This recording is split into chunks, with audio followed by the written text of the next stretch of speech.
सौभाग्य दिया।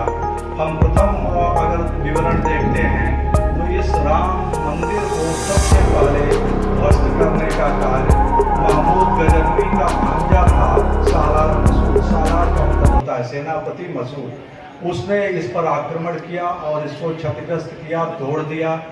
आगे वो बढ़ा, सूर्य के मंदिर को तोड़ा। वहाँ पर राजा सुहेल देव को पता चला कि मसूद ने ऐसा दुष्कृत्य किया है। महाराज सुहेल देव ने बहराइच में बाराबंकी के पास उसे घेर लिया और उस पर आक्रमण किया। उन्होंने उसका युद्ध में वध कर दिया। लेकिन विश्वासघाती हर जगह होते हैं। विजय प्राप्त करने के बाद महाराज सुहेल देव जब अपने किले में गए तो कुछ जो दुष्चक्रकारी थे उन्होंने गए तो सबसे पहले तो इस पर सालार मसूद ने आक्रमण किया था।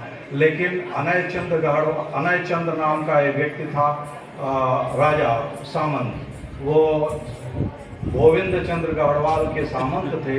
उन्होंने पुनः इस मंदिर को यथावत बनवा दिया था, बहुत भव्य मंदिर बनवाया था।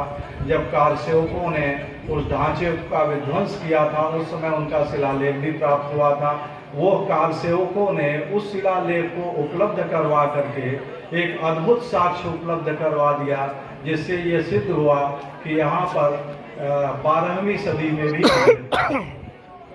उसके बाद अगर हम इतिहास देखें तो जिस समय बाबर के कमांडर ने इसको तोड़ा, उस समय एक राजा थे भीटी नरेश महताब सिंह। वो बद्रीनाथ की ओर जा रहे थे, वहाँ से लौट के आए। उन्होंने उसकी सेना से युद्ध किया, वीर गति को प्राप्त हुए। उनके न रहने के बाद हमारे यहाँ देखिए महिलाएं कितनी वीरांगना होती हैं, अपने पति के करती हैं। महारानी जयराज कुंवर ने मोर्चा संभाला और अपने पुरोहित देवी दीन के साथ मिल करके उन्होंने महीनों तक संघर्ष करके इस मंदिर को बचाए रखा। उन्होंने टूटने नहीं दिया। अंत में वो उनके पुरोहित वीर गति को प्राप्त हुए। फिर हंसवर के राजा युद्ध करते हुए वो भी वीर गति को गए। ऐसी स्थिति में बराबर ये संघर्ष चलता रहा। 1856 में हमें ये पता चलता है कि यहाँ पर एक मौलवी अमीर अली नाम का अमेठी का था।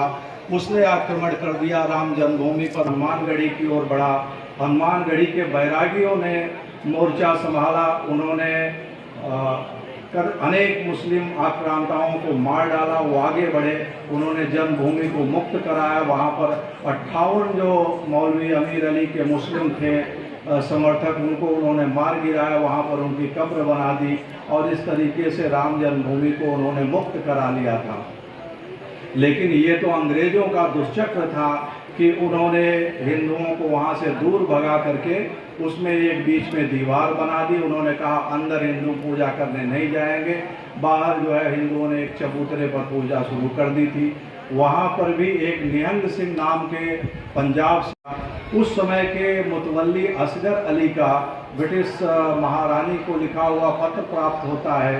वो कहता है कि हुजूर ये इस्लाम पर जुल्म है कि निहंग सिंह आया है, उसने कब्जा कर लिया, दीवारों पर कोयले से राम राम लिख दिया और वेदी पर एक जो है वो चित्र रख दिया है। कहता है कि ये ब्रह्म की जगह है, अकाल की जगह है। उन को निकालने के लिए जब आदेश हुआ, शीतल दुबे नाम का दरोगा गया हुआ था, उसने भी रिपोर्ट लगाई है कि इस निहंग सरकार यानी वो मजबूती के साथ ब्रिटिश राज्य के विरुद्ध खड़े रहे और बहुत दिनों तक वो कब्जा कर लिया है। उस भवन के भीतर मेला लगवाता है, हमको भाड़ा भी नहीं देता है। महंत जी जो है वहाँ मेला लगवाते रहे, वो कब्जा किए रहे। इस तरीके से हमारे यहाँ 1932 में भी जैसे कि उस समय कारसेवकों ने